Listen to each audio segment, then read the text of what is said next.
Negotiation can scare a lot of people.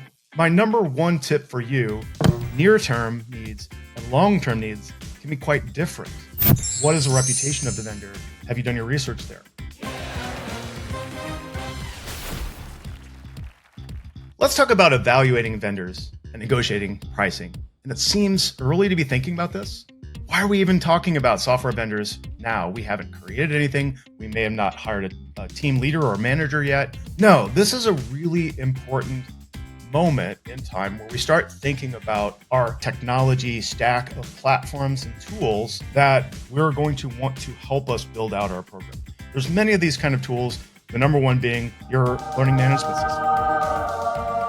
What we're doing at this point is not necessarily making all of the final decisions, but we're getting a head start by reaching out to key vendors in the space that we know have a strong chance of meeting our needs and our customers' needs.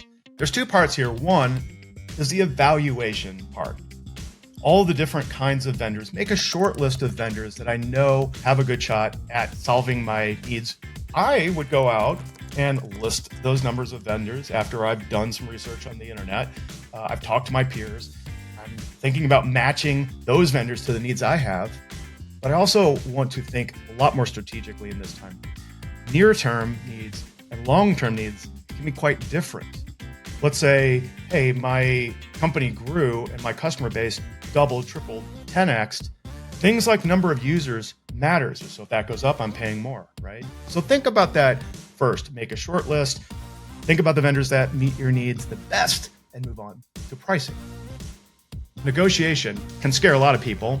My number one tip for you from my perspective, if you don't have any experience with this, once again, find somebody who does, even if they're not in your organization, but generally you'll have somebody, even your finance people will may be able to help you out here. We'll go back to Stephen Covey here, the win-win. Negotiation done well should be good for both parties, right? Not just one or the other. Now we're sitting at the table, we're working with an account executive, we're going through all the things that we know we want. You should be thinking way ahead to those surprises that you might not think about on the surface.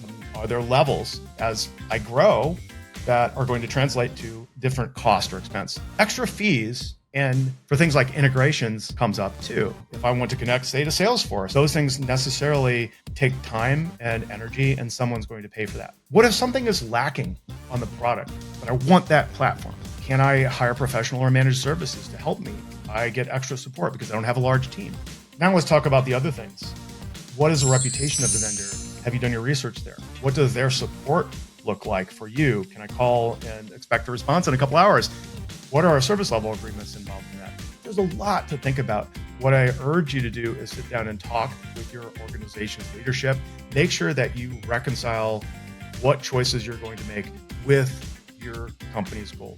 All of this is going to help you build your program. And we're going to talk about that next. So stay tuned. Got more coming up.